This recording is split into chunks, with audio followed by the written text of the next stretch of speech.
ॐ नमो भगवते वासुदेवाय। ॐ नमो भगवते वासुदेवाय। नमो भगवते वासुदेवाय। नारायणं नमस्कृत्य नरं चैव नरोत्तमं देवीं सरस्वतीं व्यासं पूजयमुदीरयेत्। नष्टप्रायेषु भद्रेषु नित्यं भागवत सेवया Bhagwati उत्तमश्लोके भक्तिर्भवति नैष्टिकी।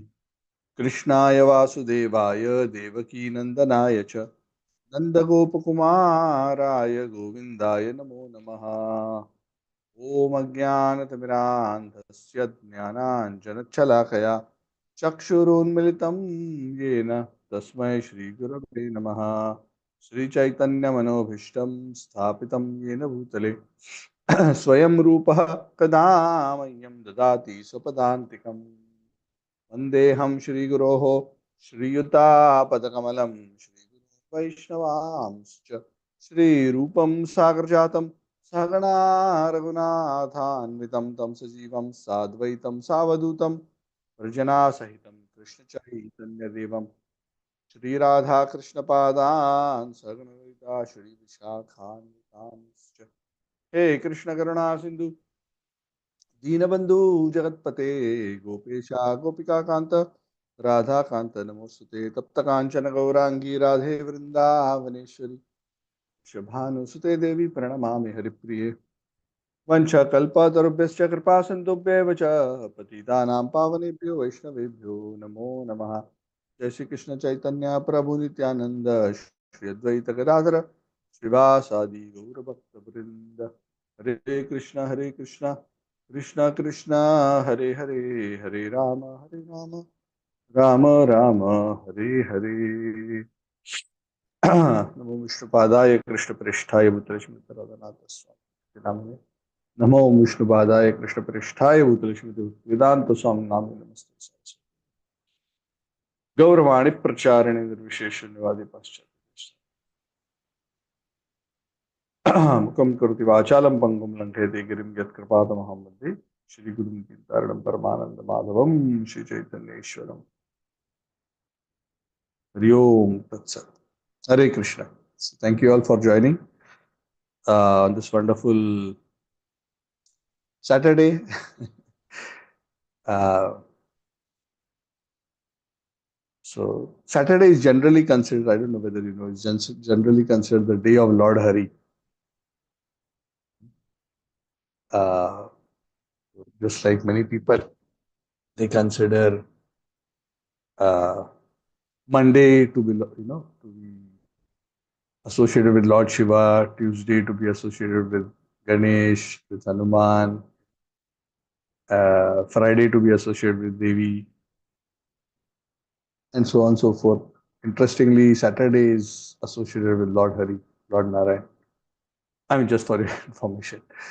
By the way, today is also the very auspicious day of Jagannath Mishra festival.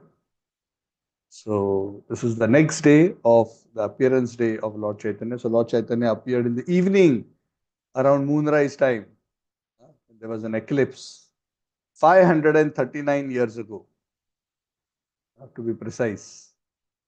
And the Lord appeared, and obviously, it was an evening appearance. The actual celebration happened the next day.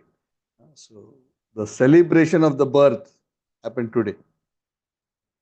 So many temples will have a separate Jagannath Mishra feast because usually on Gaur Purnima, I hope you all had a wonderful Gaur Purnima. Gaur Purnima, we will fast until moonrise, and we break the fast with Anukalpa Prasad. Anukalpa means Ekadashi like. It's not Ekadashi, but it's Ekadashi like. Ekadashi like means we don't take grains, we'll take some fruits and some items which we typically non-grain items. And today is the feast day. Anyway, today is Saturday. In Jagannath Mandir, they are observing the feast tomorrow uh, because devotees find it more convenient to gather on a Sunday. But anyway, different places they will have celebrations. But technically, the celebration is today. So again, our unlimited gratitude to Lord Krishna and Srimati Radharani, who appeared in the form of Lord Chaitanya to deliver all of us. Had it not been for him, who out of his unlimited compassion, went through so much trouble that he took sannyas, he went away from his beloved consort and also his mother, and lived a life of austerity to deliver all of us. So we must be very grateful to the Lord. So let us thank. In many ways, we cannot repay the Lord. How to repay? How to repay what the Lord is doing for us, His kindness.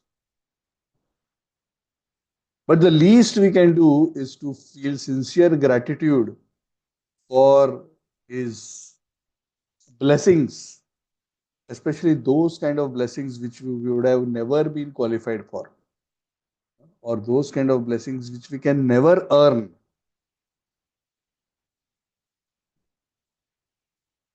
Especially for us who are from a background of being a conditioned soul for millions of lifetimes. What is our qualification? What is our spiritual credit? What can we pay to the Lord or His pure devotee representatives for the mercy and compassion that we have seen? So the least we can do is be, be grateful.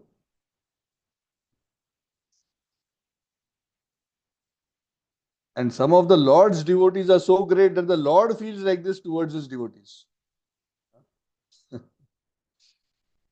Lord Krishna says like this to the gopis, Na paraye aham. Na paraye means I cannot pay you back for your love. Why I cannot pay you back? Because I can give you unlimited universes and heavens and this and that. But for you, none of these things mean anything. So how can it be a equal payment? So there is nothing that I have. Krishna is feeling that I can repay you. Just I'm, the Lord is in one sense expressing his gratitude and saying, please accept my gratitude and be satisfied with your love. I cannot repay. Of course, that is for that caliber of devotees. In our case, the situation is the other way now. We are so dependent. So when Krishna becomes kind to us, the first symptom of Krishna being kind to us is when he sends us to the association of devotees, wherein we eventually find our spiritual master. Or in some cases, we may directly end up meeting our spiritual master. That depends on Krishna. Brahmanda Brahmite Kona Bhagyavana Jiva Guru Krishna Prasade Paye Bhakti Lata Bija. So those who have got this Bhakti Lata Bija,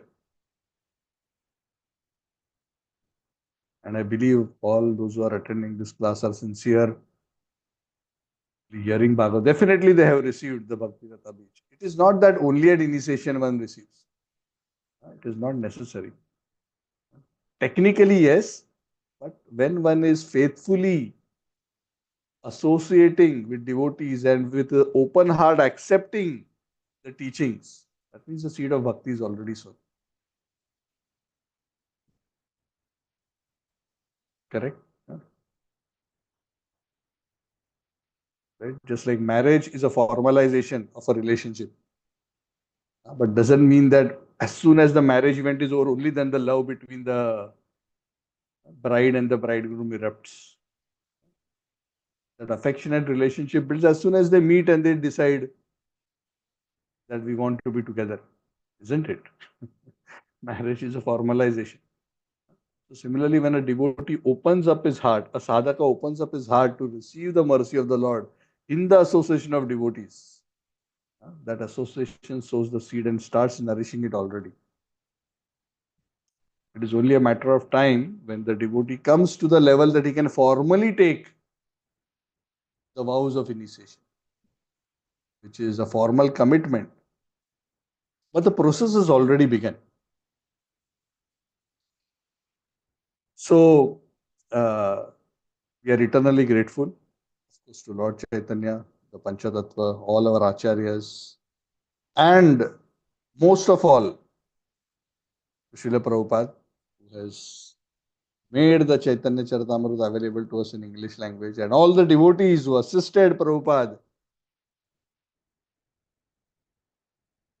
within a year or so, 12 months or 14 months, I don't remember, or even lesser. I forgot. Srila Prabhupada published all the volumes of the Chaitanya Charitamrita. Anyway, that's a very beautiful pastime. So, these are the days where we should express our gratitude. The more mercy we receive is when we accept wholeheartedly what has been already offered to us and we reciprocate with gratitude, uh, and also with attempts to serve in order to express our gratitude. So, remembering their lotus feet and continuing to seek their blessings and hope their blessings will continue to enlighten us and take us forward on the path of devotional service. We shall continue our discussion of the 11th chapter of the 7th canto. We are discussing the perfect society, 4 social classes. So we have already discussed in this chapter the overview of the varnashram system. So brief recap. It was asked by Yudhishthir Maharaj to Narad Muni. Please tell me about this system of the 4 varnas. I want to know the Sanatan Dharma and the varnashram system. So we discussed Sanatan Dharma in the first few verses. Then we started discussing varnashram dharma. Within varnashram dharma, we especially discussed the duties as well as the qualities of those who are in the 4 varnas. We haven't discussed on the ashramas yet. The ashram discussion is in the next chapter. We discussed the various qualities of the brahmanas, kshatriyas, vaishyas, shudras. We also discussed about the various professions. We also discussed about emergency situations, what various varnas can do. One thing is mentioned though, even though it's not mentioned in this particular chapter, it said, Janmana jayate shudro samskarat bhavati. That by birth, everyone is a shudra, but through the process of samskara, one becomes a dvija, second birth. And then one is trained in one's family settings as well as by the teachers, the gurus, in their respective varnas. But everyone's birth is as a Shudra. And especially in Kali Yuga, where samskaras are practically nil. Everyone is born a Shudra. Everyone, unless they go through the samskaras, will practically remain a Shudra. That's why Varnashram system is so uh, almost unidentifiable in Kali Yuga. Practically everything has become so mixed up. And that is also one of the topics that we are now about to discuss. So there are 2 topics which are still pending in this chapter. This chapter is not very long, I think 35 odd verses. Yes, 35. And we are continuing our discussion roughly from verse 25 onwards. So there are 2 sections which we want to cover today in the chapter. One is the section where Narad Muni explains Yudhishthir Maharaj on the duties of a chaste wife. This is also a very interesting chapter.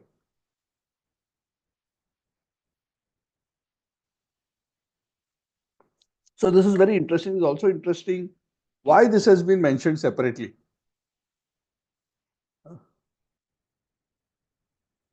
So the way it can be seen, of course, the 4 varnas are mentioned, which are the 4 occupational duties. Usually, the occupational duties are performed by the man. Because the woman assists in the occupational duty. but usually the lady is more in a supporting role, correct? Whether it's a Brahmana, Kshatriya, Vaishya or Shudra, right? Huh? The lady is, I'm talking about traditional Vedic culture. The lady is not the one who is running the shop or doing the trading, fighting in the war, doing the yajnas. She's back in the kitchen. She's taking care of the family, taking care of the home. So women as a class in the Vedic framework, huh, for them separately, this section has been identified that if you are a woman, a Vedic woman, these are your key duties if you want to make good, rapid spiritual advancement.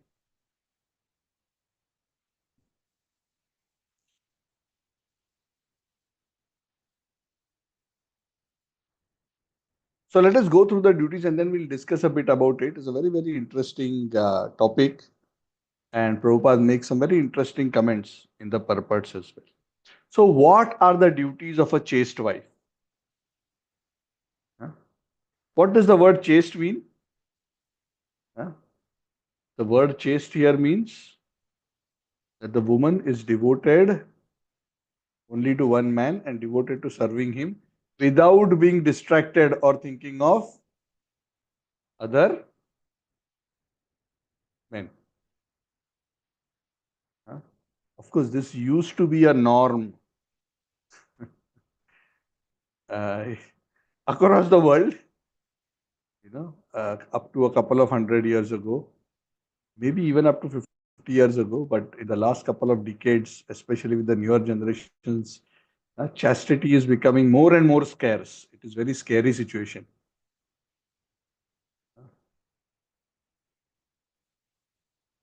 It is a very scary situation.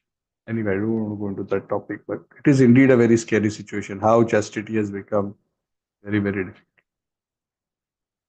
And lack of chastity is definitely a formula for a miserable life. I don't know whether we'll have time to discuss how it is so. Maybe someday we'll discuss in more detail, or let's see whether if we get some time at the end. But this is a very, important principle. People think freedom means the freedom to do whatever I want, whenever I want, whatever my mind and senses demand. I think that is the way to happiness. Not at all.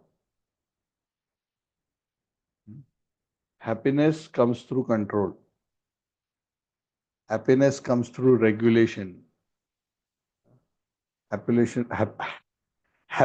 doesn't come through unrestricted enjoyment. Unrestricted enjoyment or unregulated enjoyment is the path of the animal species, not the path for the human species. Because humans as a species are meant for tapo divyam puttarkayena sattvam shuddhaye yasmat brahma saukhyam tarantam. It is for tapasya of following the rules of dharma, following their duties. So in one of the varnas and one of the ashramas, following the duties. If you are a wife, follow the duties of a chaste wife, whichever varna or that you are in. Of course, I didn't say ashram, it was varna because it's in the grahast ashram that the wife comes into picture. Brahmachari, there is no wife. Sannyas, there is no wife. Vanaprastha, there may be a wife, but the wife is also Vanaprastha in that case. But otherwise, here the duties are obviously applicable to the grahastha ashram. Prabhupada would say very often, in the childhood, the woman is protected by the father. During married life, which is the main part of our life, by the husband. And the later part of the life, if the husband is not there or the husband has taken sannyas. Possible situations, right? Of course, we are assuming in Vedic life there is no divorce. Okay. So in today's situation, we have to also add comma or divorced or separated. That's the unfortunate reality. Then the lady is to be taken care of by the son. So Prabhupada often mentions these principles multiple times. So what is the duty of a chaste wife? Let's go through the duties first. The first and foremost duty which is mentioned for a chaste woman is to render service to the husband with love and affection, not cribbingly. Yeah, take your food. Not like that. Go and get lost and eat somewhere in one corner. No. Serve the husband with love and affection according to time and circumstances. Huh? Love and affection doesn't mean, every time you see the husband, you have to come and jump on him and embrace him and, lip to lip and, oh, Bhagavatam said, love and affection. No, no. Love and affection is not about, public display of affection. I mean, this crowd is mainly an Indian culture, so I don't have to explain this point. We have seen what in a traditional setting love and affection means. Love and affection is uh, exhibited in family life through tender, affectionate care and service. Correct? Huh? Whether that tender, feminine, nourishing, uh, tender seva, which is pleasing to the mind, body, soul. The woman, the chaste wife, is expected to be favorable to the husband. Favorable. And also, she is expected to not just be favorable to the husband, also to be favorably disposed to the husband's relatives. Not that I only accept my husband, I don't want my in laws or my husband's rest of the family not interested. I want to fight and argue. I want to just snatch my husband away from his family and then build a house for ourselves and then have nothing to do with his family. No. The expectation is that a chaste wife becomes a part of the husband's family and is favorably disposed to all. She is supposed to integrate into the family as if she's a daughter in the family. So, a daughter in law should be like a daughter. I mean, for all practical purposes, in the sense that she's that integrated into the family. Another very important principle the Bhagavatam mentions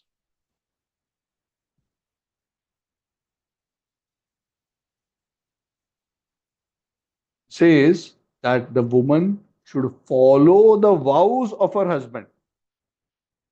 So, usually in traditional Vedic culture, whatever the vows and anushtan the husband will take, material or spiritual, the wife is supporting him in the fulfillment of those vows. So, these are the four most important principles for a chaste wife. I'm repeating again: rendering service to the husband, being favorable towards the husband, being equally well disposed towards the husband's relatives and friends, and to follow the vows of the husband. Okay? These are the main four chaste wife principles because everything else comes under this. Now, the Bhagavatam expands to give a better idea of what this means in a Grahastha life, how a wife conducts herself and what kind of qualities and activities she displays. So the Bhagavatam says that a chaste woman, for the pleasure of her husband, dresses herself nicely and also decorates herself nicely with golden ornaments for her husband's pleasure. So wife should always be clean and in front of her husband as and when possible, especially early in the morning and especially when they return back in the evening. At least traditionally that was the case. The women would nicely dress themselves, and this we could see even in a couple of generations ago, our grandparents' generation, or maybe in some of you may have seen in your parents' generation.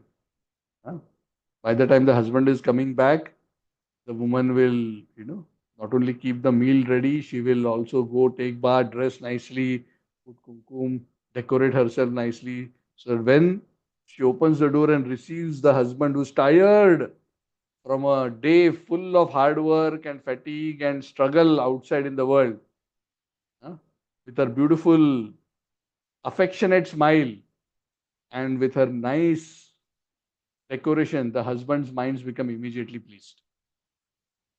So that was the thinking. The wife is also expected to manage home affairs.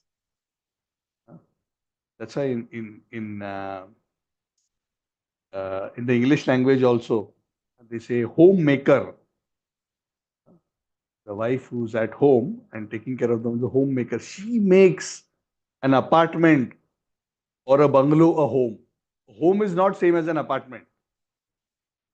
Home is not same as a bungalow. Home is not same as a bungalow. There has to be a homemaker. The home has a vibe of shelter, security, and affection. That environment is created by the chaste wife. She manages the home, she keeps the home clean, make sure it is properly stocked with water and vegetables, and she ensures that everything is neat and tidy. She makes sure that the household paraphernalia is collected. She makes sure that, nice aroma, agarbatti is lit so that the house is a wonderful place where the family, not just the husband, but the children as well, find a wonderful sacred space to be together. It's a grihastha ashram. What is an ashram? An ashram is a place where together everyone finds shelter in God.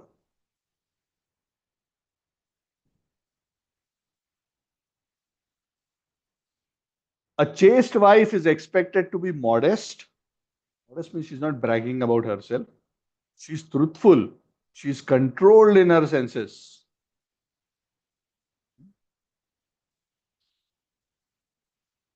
A person who is dedicated to service always needs to be controlled, isn't it?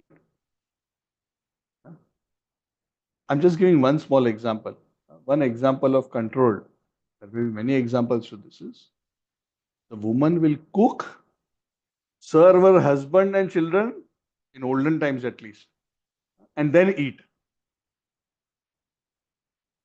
Right? Of course, offer naivedya to the Lord, then serve the husband, children.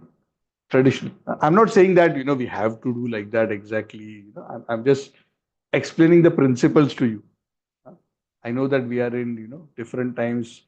All these things may not be possible to follow exactly in this way, but at least the four top principles are very important, which we discussed. Render service to the husband, be favorably disposed to the husband, favorably disposed to family and friends of the husband, and follow the vows of the husband. This is very important. Small details may here and there may change. Nowadays, situations are such that the husband comes back from home, the wife is still in office. So how she will be back home, bathed, nicely dressed, and ornamented to receive him at the house. So some of these things may not always be practically possible to follow. But these are the principles. The idea we'll get that the whole attitude is to please and serve the husband. She should control her senses. She should speak in sweet words.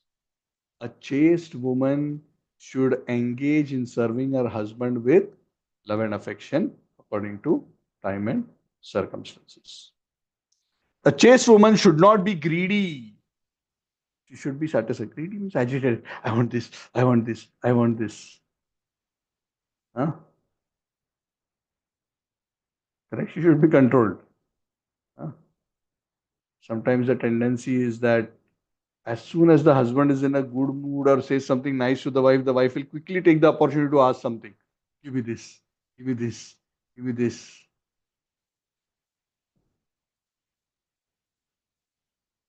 So a chaste woman should not be greedy, but should be satisfied in all circumstances. She should be expert in handling household affairs and should be fully conversant with religious principles. She should be, we already discussed, truthful, speak pleasantly, always be clean and pure. And in this way, she should serve with affection a husband. The Bhagavatam says, should serve a husband who is not fallen. Interesting.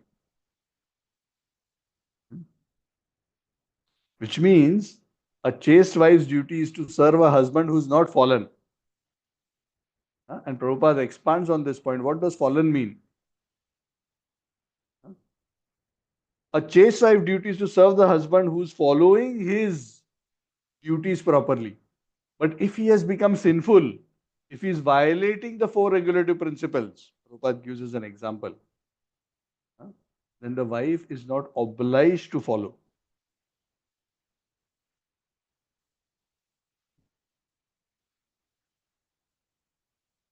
Prabhupada says that if a man becomes fallen,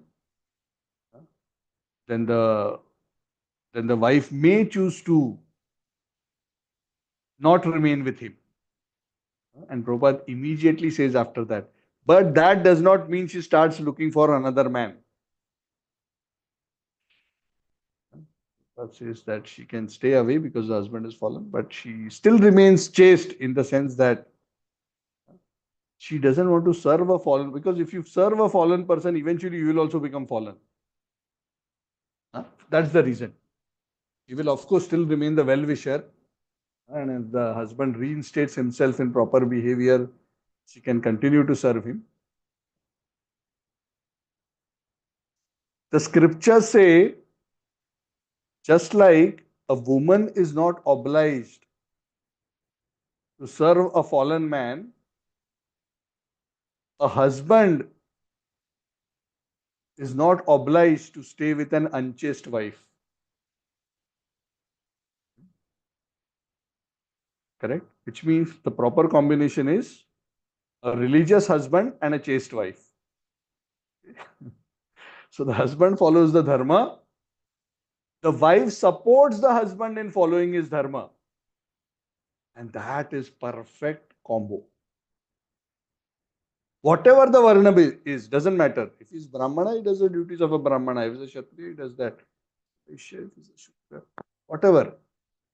Or even if he's lower than a Shudra, and we'll discuss about lower than Shudras shortly. The mixed varnas. We'll come to that topic shortly. Then also the wife is supposed to assist the husband, follow the vows of the husband and assist him and serve him in a chaste way. Prabhupada says, Narad Muni says when he concludes this section, he says, a woman who engages in the service of her husband.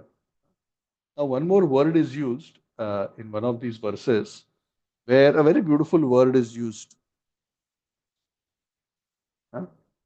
One of the verses, of course, refers to the husband. Yeah, correct. It refers to the husband as Pati Deva. Now in even in Hindi, Pati Dev, Pati Dev. Pati Dev means Pati who's like a Dev. Devya means Lord.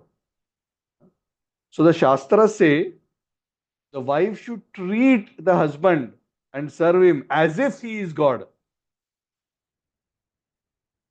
Not that the husband is God, but like a representative of God. Just like a disciple is expected to serve Sakshat Dharitvena Samasta Shastre, expected to serve the spiritual master as the representative of the Lord. The subjects are supposed to treat the king as the representative of the Lord. For the wife, the husband is the representative of the Lord. And whether he is beautiful, ugly, rich, or poor, as long as he is engaged properly in his duties and not fallen, a wife is expected to remain chaste and continue to serve him through thick and thin, through prosperity or poverty, through health and disease. through highs and lows, always be by his side. The expectation on the husband's side is, no matter what happens, the husband has to continue to follow his duties and continue to take care and protect his wife under all circumstances. Take care and protect physically, emotionally, and all spiritually. Actually, in ancient times, wives would never take initiation. For the wife, the husband is the guru. Typically, the husband would take initiation, and because the wife follows the vows of the husband, it is assumed both are initiated. Or, in other words, the wife, simply by serving the husband, partakes of all the credits that the husband achieves by following his religious vows. That is why a chaste wife's position is considered so high in our scriptures that all she has to do is, with full chastity, serve her devoted husband perfectly. She will achieve the supreme destination. That is what the next verse mentions. The woman who engages in the service of the husband, just like Mother Lakshmi is always serving Lord Narayan. In such a case, if the husband is a devotee, then both the husband and the wife, at the end of their life, will return to Vaikuntha and eternally live there happily, both husband and wife. The husband will engage in active service to the Lord. The wife is simply assisting and serving the husband. That is adequate for the wife. So one of the perks of being a chaste wife is, if one is fortunate enough to have a devotee husband who is nicely engaged in devotional service, then simply by being a chaste wife, one can go back to Godhead. Nothing else is needed.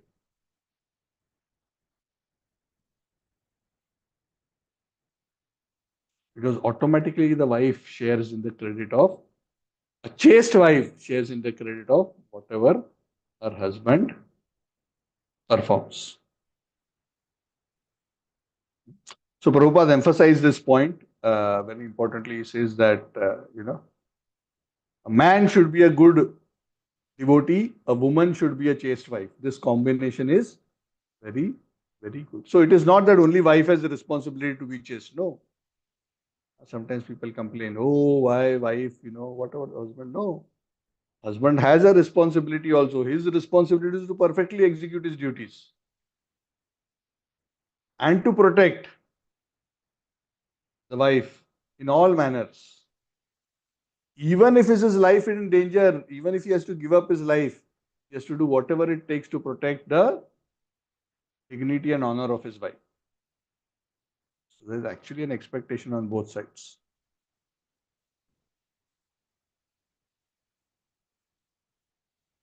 So that is what has been explained here.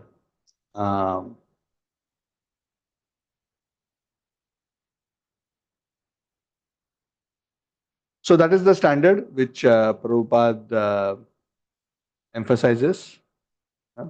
So the best Grihastha ashram is where husband and wife are staying like this, together, worshipping the Lord, together raising a Krishna conscious family.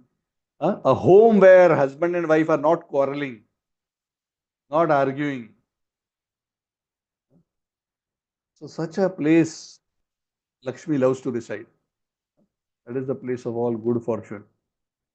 Where a devoted husband, a chaste wife, the Lord is worshipped, and is a very peaceful, nicely situated Grihastha ashram. Doesn't matter whether they are prosperous or not, doesn't matter if they are doing big, big things or not. This itself is a wonderful yajna for the pleasure of the Supreme. Okay, so we'll move now to the next section. The next section is what are the duties of the mixed classes and what is the result of proper execution of occupational duties. So let's talk about mixed classes. So what is mixed classes? Mixed class means usually it is expected in Varnashram Dharma that a Brahman marries a Brahmana. A Brahman marries a Brahmana lady. Kshatriya man marries a Kshatriya lady. Why? The reason is very simple, because your qualities have to be compatible. If your backgrounds are compatible, if you're from a Brahman family, you're brought up in a Brahmana as a lady, then you know how to assist and serve a Brahmana man. You know the culture, you know the duties, you know the kind of food, you know the kind of religion and rituals. In ancient times, also, this idea of caste came from a similar concept. The caste, within caste marriage came from that very basic, simple thinking that if you're from similar backgrounds, you're likely to be able to stay together well and be more successful in your marriage. I mean, that's pretty much it.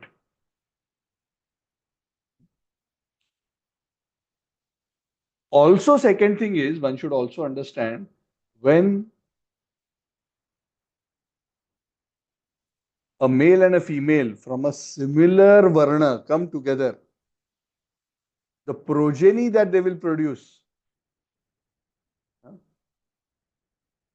is also generally of a superior quality. Now, I don't want to go into too much discussion on this, otherwise, we'll not be able to complete our discussion of this chapter. But I think it is a reasonable thing to understand that uh,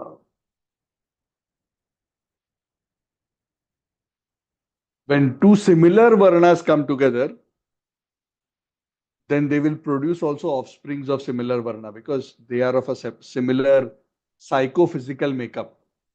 Correct? And that is what makes the whole varna ashram family tradition system continue generation to generation to generation.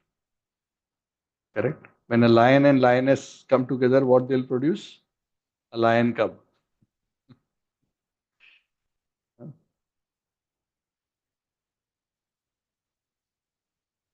So I'm just talking purely from both from a genetic and from a mental disposition. So generally within varnashram system, marriage within the same varna is encouraged because that is what gives rise to stability of society. And that is how the varna system is maintained and training automatically continues from generation to generation to generation. Traditional duties are passed. The Brahmana father teaches the Brahmana child if he has a similar disposition. Usually they'll have, because if a Brahmana and a Brahmani come together and produce a child, generally, more often than not, because there'll be some rare situations where, for whatever reason, either because of Purva Samskar or bad association, the child may go in another direction, but at least generally the substance is there.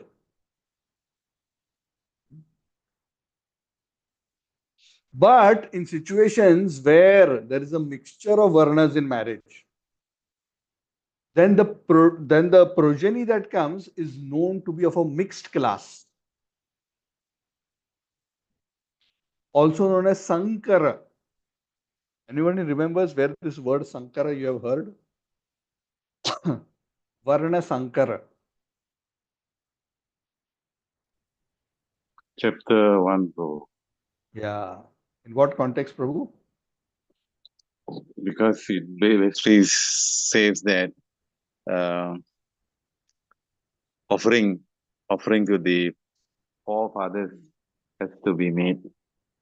Otherwise, we'll be what bound by uh, will be bound by sins. Because one of the reasons why Arjuna didn't want Yeah. to. But the point is, sorry to interrupt, Prabhu, but the basic point, I just want to focus on the Sankara point. Essentially, what it means is a Sankara population is an unwanted population where the woman is not chaste, and that is why an unwanted population is produced, which doesn't follow the system. So usually, this Sankara or Varna Sankara is where there's a mixture, creates a little bit of a messy situation for the product of two Varnas coming together. It's not the ideal. There are two kinds of combos in the Varna mixture. In general, when any two Varnas mix in marriage, uh, that kind of a mixture is known as a Antyaja. When a woman of a higher caste marries, or a higher Varna marries a man of a lower Varna, that kind of a marriage is known as Pratiloma combination. But if the woman is of a lower situation and the man is of a higher Varna, their union is called as Anuloma. The Bhagavatam says generally this kind of combo doesn't produce high Varnas, either Anuloma or Pratiloma. Generally, the kind of professions that this kind of genetic mix produces, because many of these Varnas are coming from thousands of years to certain seminal lines.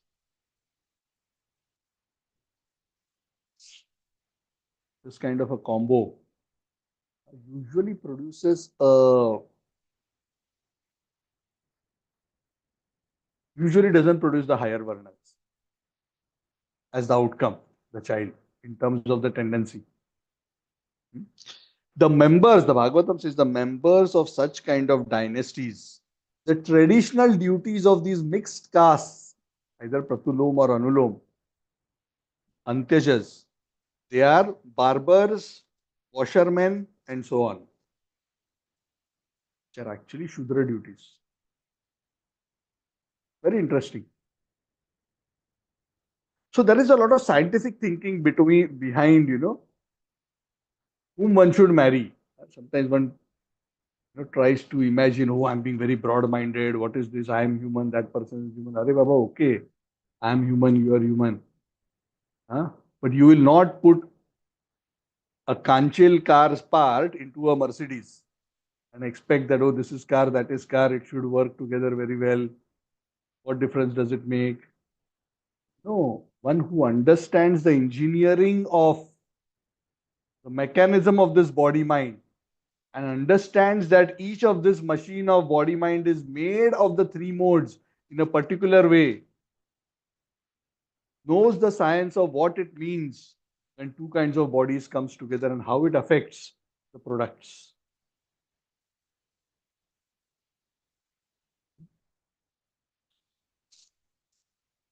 Amongst the Antyajas, this mixed caste, there are broadly two categories, the Bhagavatam says. Generally, the mixed castes are prone towards sinful activity. They're often prone towards stealing. Many of them are often prone towards intoxication also. Even illicit sex, meat eating, they're generally prone. Amongst the Antyajas, those who are not into stealing and those who are not into lying and sinful activities, they are considered the better amongst the Antyajas, and they are given another name known as Anta Vasai. So what are the Antavasais? Antavasais are those amongst the mixed castes, those who are not thieves and not sinful. So they have their own customs and they have their own traditions of professions and what their traditional duties are. So this is the broad description that is given. And after this, the Bhagavatam says, Narad Muni is telling, uh, the important thing to understand is that each person acts according to his own nature. And the right thing for every person, based on which varna he belongs to,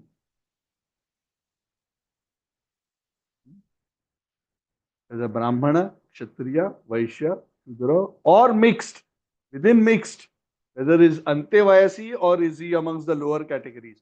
Based on that, he has duties, and one should act according to one's nature and the profession according to one's nature, which is based on the modes of nature.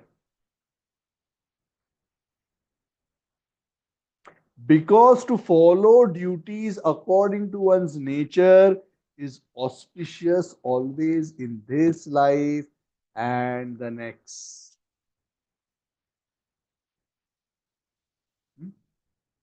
Have you heard this principle anywhere?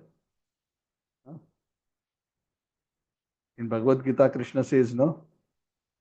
Right? Yes, this is the Prabhu.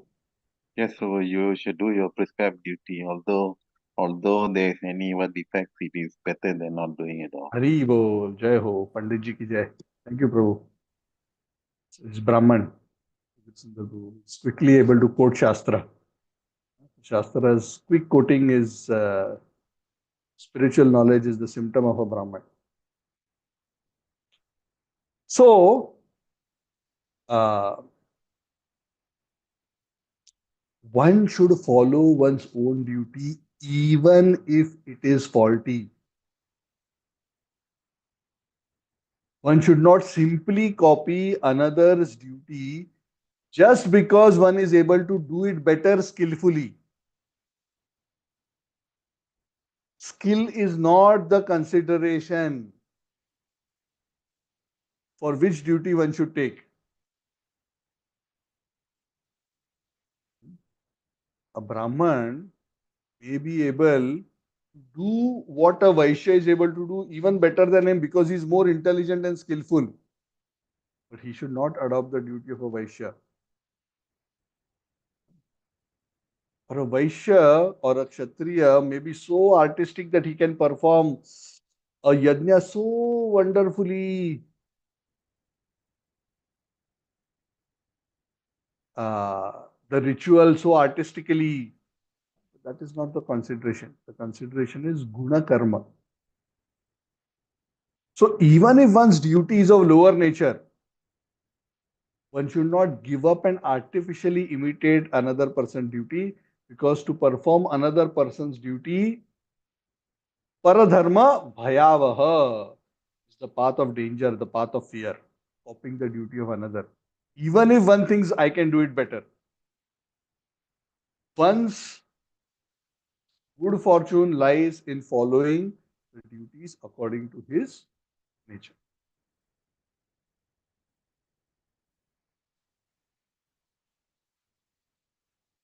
Only then one can actually be happy. Because only when one does a profession which is aligned with his nature and his varna will one actually be psychophysically satisfied and peaceful. Right? Just because a Brahmana can be taught to nicely cut hair doesn't mean he could even do better hair cutting than a barber. Doesn't mean he should become a barber.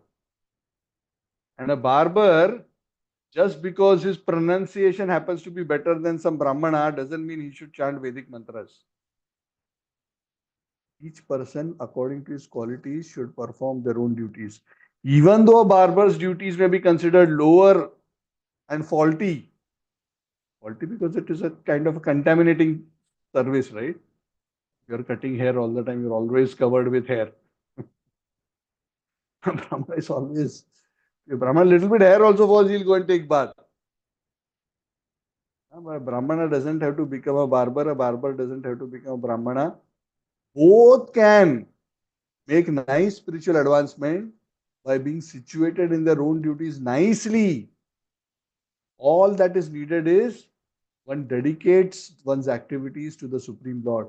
If one follows one's duties properly with a sense of detachment, gradually that detachment will lead to detachment from these activities. One will be able to come to the platform of Nishkam Bhava, where one is able to perform one's duties without any material expectation. And then at a higher platform, one is able to actually renounce those activities and be fixed in a transcendental state. So it is not that every Shudra has to, in that life, become a Vaishya, then become a Kshatriya, then become a Brahmana, and then he will become pure devotee and go back to God. No.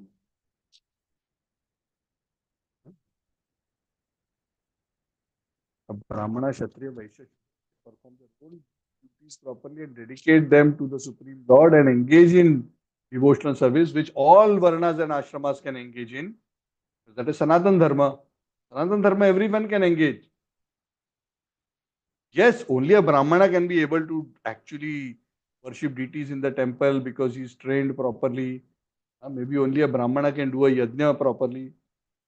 But everybody can be a devotee of the Lord, chant the holy name, hear katha, render seva, and in that way transcend the modes of nature.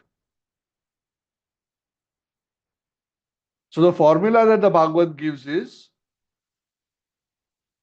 one should act according to one's nature, according to the modes, and eventually one will come to the Nishkam stage where one will eventually be able to give up these activities.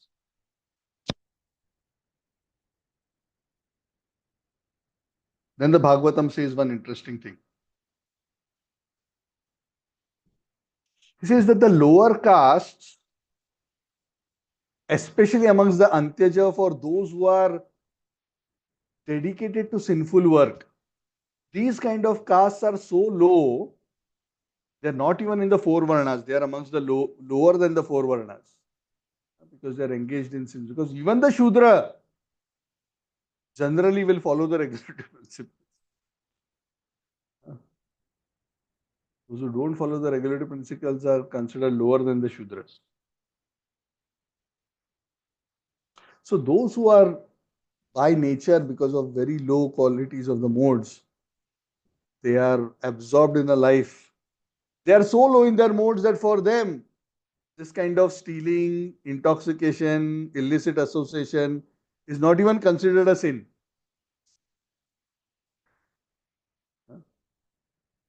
Because they are so much lower in their consciousness.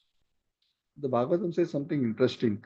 Just like in a field, if you go on producing again and again in the field, eventually the field becomes barren. Its power of production decreases. And then after that, if you still continue to put seeds in, those seeds will not sprout at all. The seeds will be lost. Or another example the Bhagavatam gives, if there is a fire, if you throw some drops of ghee into the fire will burn more and more and more. But if you put a flood of ghee into the fire will extinguish. So the Bhagavatam says that sometimes these very lower category of people are allowed to indulge in this kind of low class activities because sometimes by overindulgence in these activities, they will actually become fed up and lose a taste for them and then come to a higher platform. So this is not the path for the higher varnas to follow, but that is a comment which is made in the context of the lower varnas. This particular chapter ends with a very interesting statement. Narad Muni says, please, I have described all this. I have described the four varnas, Brahman, Kshatriya, Vaishya, Shudra. I have spoken about mixed. Within mixed, I said Anulom, Pratilom. I said there's Anteya Shahi. And then there are the others which are lower than that who are into sinful activities. Please understand, ultimately, even though generally Brahman produces Brahman, Kshatriya produces Kshatriya, but end of the day, ultimately the guiding principle as to what varna a person belongs to is based on his guna karma only.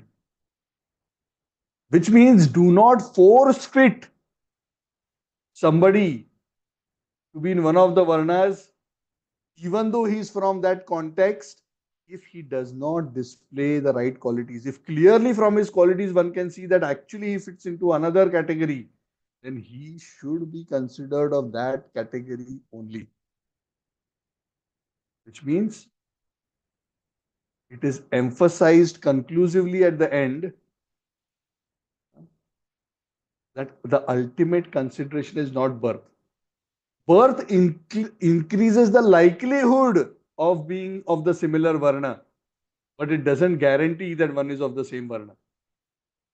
Prabhupada would often say, if somebody is a child of where the mother and father both are doctors, very likely the child will also become a doctor because he's growing up in an environment of doctors. He's encouraged to be a doctor. He's seeing medicine all the time, and the parents will guide him and encourage him also to be a doctor. His chances increase, but nothing is stopping him from being an engineer or an accountant or a businessman or a lawyer or a policeman. Correct? So similarly, ultimately, varna is a matter of one's personal symptoms. Symptoms are the basis, the symptoms of the qualities that one displays are the basis of classification. Even though one has appeared in a lower caste, if he shows the symptom of a higher caste, he can be considered to be qualified for that higher caste occupation.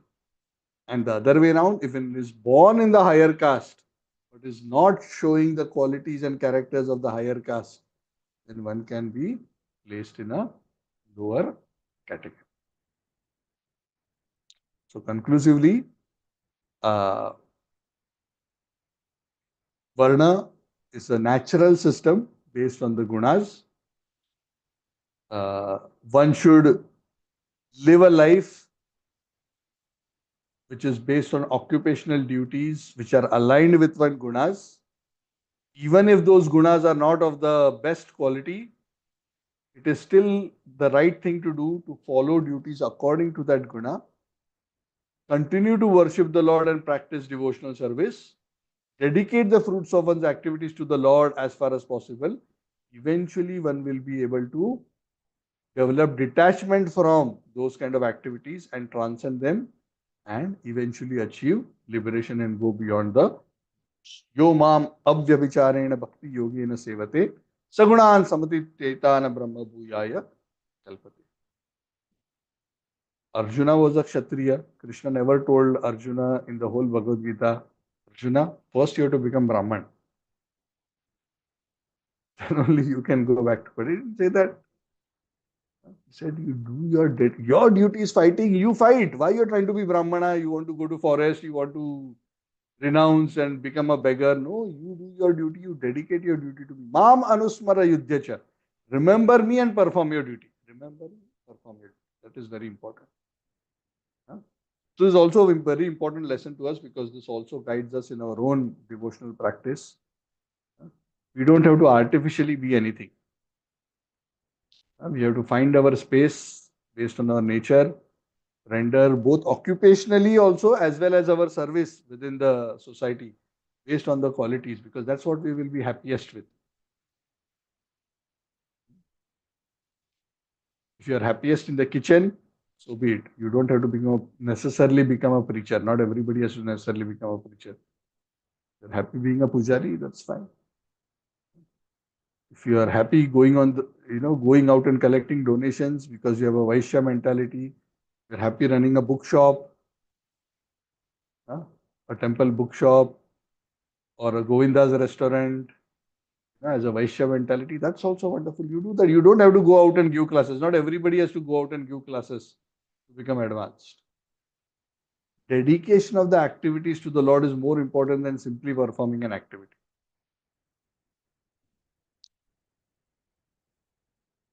So I'll stop here. So that brings us to the conclusion of this 11th chapter, the summary of the four varnas. Opening up the floor if anybody has any questions or comments.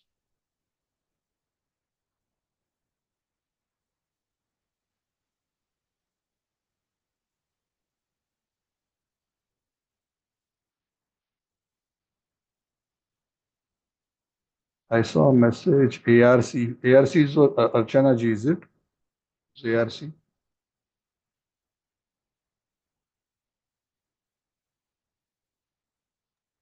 Hare Krishna, Prabhu. Yes, this is in the bro. So, Prabhu, sometimes I think the big challenge would be like it's kind of to know what is our prescribed duty, especially nowadays. You see, there's a lot of mixed kind of and all those things. So, so the thing is that the thing is that some or other, some of us might end up doing some kind of seva, but then sometimes we are not sure. So like, is this my prescribed duty? But sometimes time, place, and circumstances put us there. So we just continue, and as you said, just surrender the results to the Lord, and also just say that you are doing on behalf of your guru and all those things. Just continue with our life. I mean, Hmm. or I mean, I don't know. That's how I think. Yeah, so Prabhupada says that the current situation, when Varnashram is not followed, the situation is like what the situation in society is today. The problem is nobody knows who's a Brahmana, nobody knows who's a Kshatriya, who's a Vaishya, who's a Shudra. Because you don't know whom to go to for what. The whole society is confused. A Brahmana is trying to act like a businessman. A Brahmana, he's doing engineering, which is a Shudra occupation, then doing MBA, which is a Vaishya occupation, and then trying to be a senior administrator, which is a mixture of Vaishya and Kshatriya role. And he's wondering why I'm frustrated in life because his nature is Brahmanical, correct? So Kali Yuga situation is all messed up. So that's why the whole idea is to understand this principle. Of course, ideally, to set up the system in its original glory is not possible, but we want to understand the vanilla system in terms of how it is set up so that we understand what kind of mentalities have to what kind of duties. So, the simple principle for us, the way Prabhupada explained is find out based on your nature what is it that you enjoy to do. That's the simple question we should ask. And do according to what you. So, the basic thing is based on your nature, if you are doing a work which is according to your nature, okay, a simple guiding principle, you will enjoy it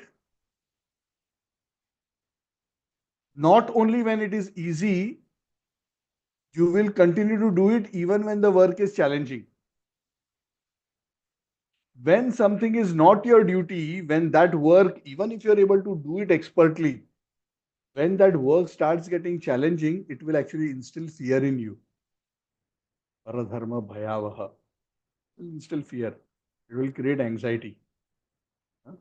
But if you are of that type, that even in a very challenging situation, that quality which is of that guna will actually, bring a spirit in you to take it on. It will not create fear in you. I'll give you an example. I'll give you an example. Prabhupada uses the example many times.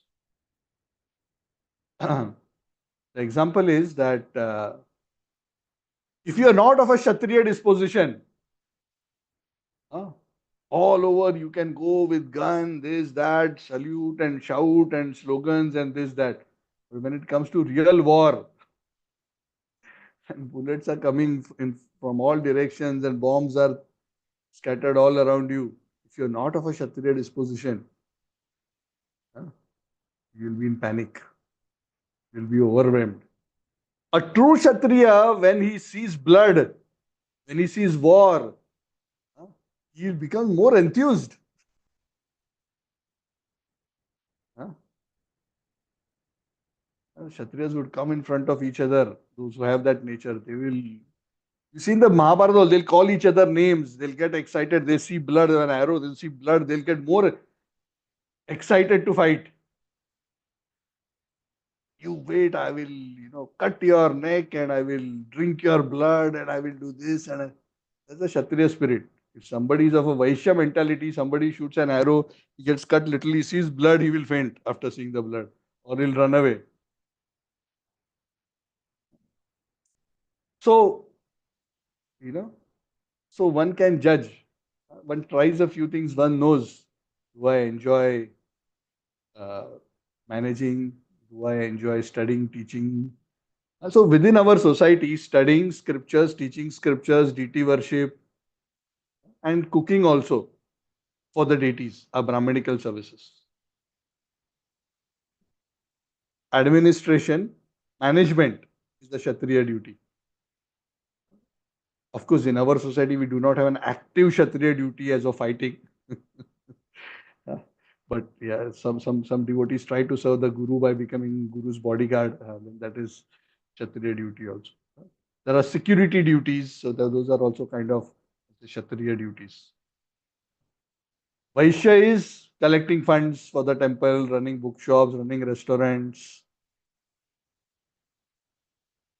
uh, thinking of projects, running projects, building temples, producing, either earning wealth or building those kind of Vaishya.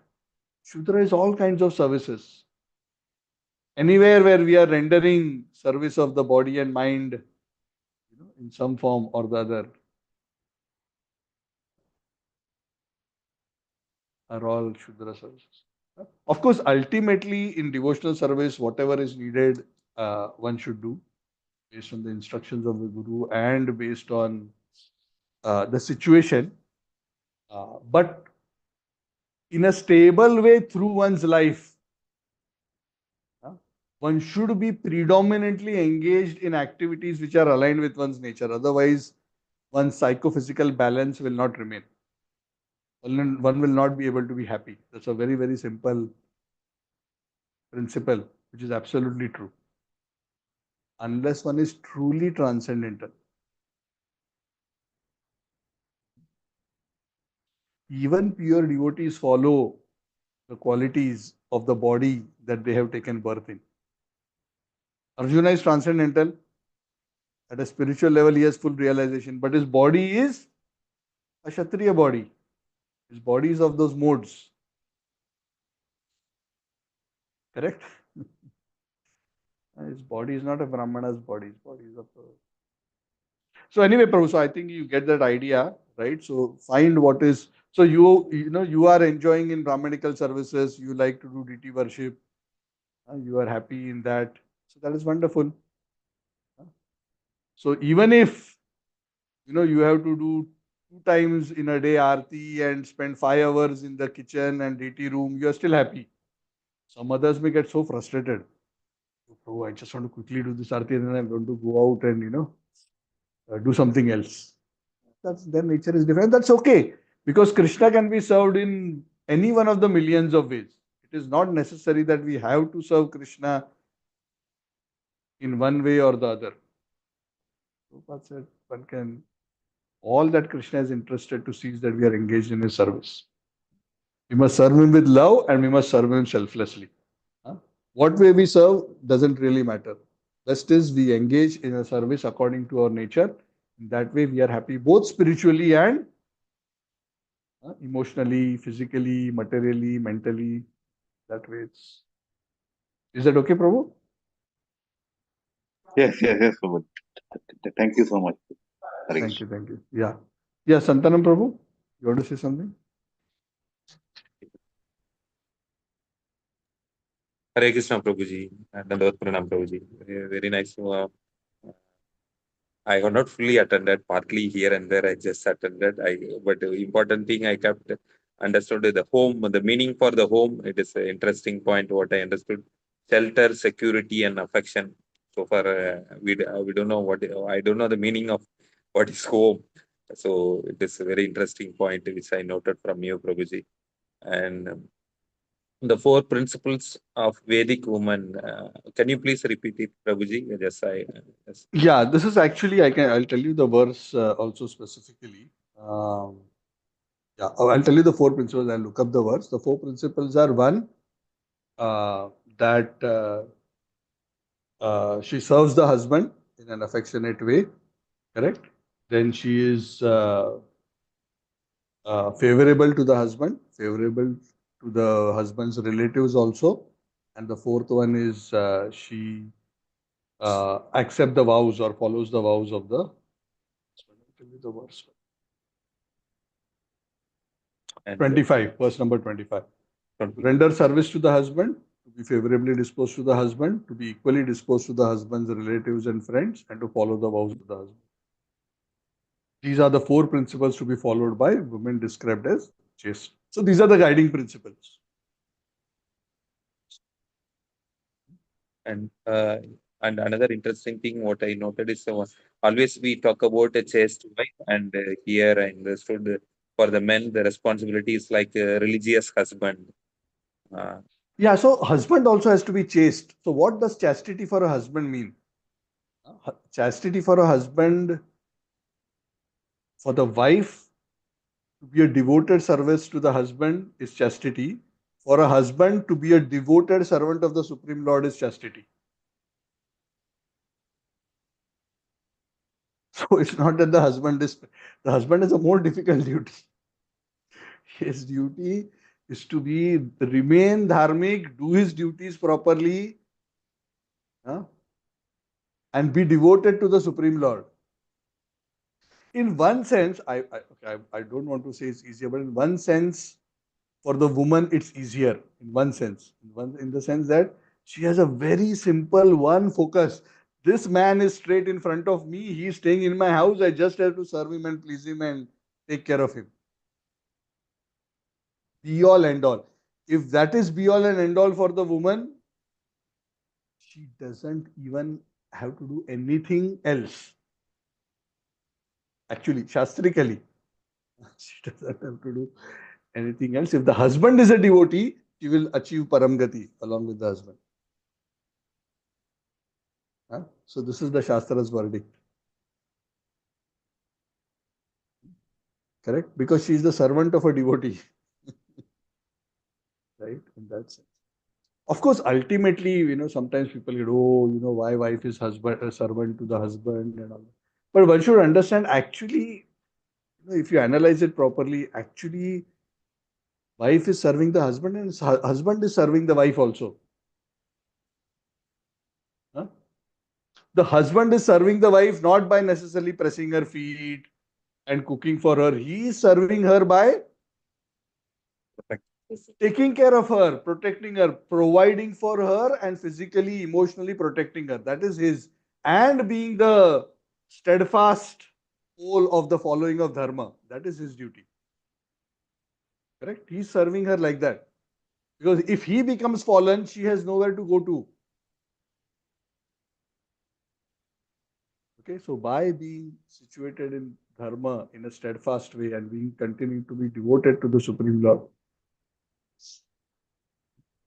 he is doing his part. So both have their part. So the husband has to become a good servant of Narayan, and lady has to become like Lakshmi Devi serves Narayan. Then that's a good combination. So both have a big responsibility. Okay. Thank you, Prabhuji. Hare Krishna. Hare Krishna. Anything else anyone wants to add? So please read the purports. A lot of smaller and finer points are there in the purports. Very, very, very beautiful. So this whole system of varnashram is a very, very scientific system. It is not a discriminatory caste system as sometimes people make out to be. In fact, it's very broad. It's based on the principles of the gunas, and it is not even birth based. It is based ultimately on qualities. Everyone has an opportunity to go back to Godhead. Material duties, one needs to be qualified. But approaching the Supreme Lord and performance of devotional service, there is no restriction for anybody. Correct? You have to be qualified, right, for material activities, isn't it? For any profession, we need qualification, is it not? Can I walk into a surgery room and say, I want to do operation? If he can do operation, why I cannot do? I am man, he's also man. They'll say, oh no, do you know how to cut? Yes, I'm a butcher, I know how to cut. Doctor also can cut, I can also cut. He has his knife, I have mine. Arey Baba, your knife is for slaughtering. Your knife is not for operation. You don't know how to operate. So, we cannot argue like that. We have to be qualified for an activity. So, spiritually, we are all equal. But materially, we have different psychophysical forms. And we have to align our activities with our psychophysical form. If we are riding in a kanchil, we cannot go and participate in a Grand Prix, Formula One racing. Cannot. So our body matters for material activities. Our mind and our qualification matters for material activities. But the good thing about spiritual perfection is no matter what your body mind situation is, whatever gunas is, if you follow it you follow your own duties according to your own situation, no matter how low it is, and follow and lead a dharmic life accordingly, you will gradually evolve. And if you do it properly, eventually you will develop detachment and be able to give up those activities and achieve the platform of transcendence. So while we are all, each of us from different bodily backgrounds, some of us may be from Brahmana families for generations, for hundreds of generations, only Brahmanas, no mixture of varnas. For me, as far as I know, we have been in a Brahmanical lineage without any mixture of varnas, as far as I know, for the generations that I know, including my own wife also from the same, even from the same sub-community practically, even though our marriage was arranged from the temple, interestingly. But it doesn't matter. Nobody is disadvantaged from attaining the lotus feet of the Lord. One may be disadvantaged from performing a particular material duty. That is true. That is true here also. A lawyer cannot perform a doctor's duty. A doctor cannot perform a lawyer's duty. A doctor cannot perform a policeman's duty. And so on and so forth. Right? But at a spiritual level, each one of us is part and parcel of the Supreme Lord. Each one is able to attain the supreme perfection.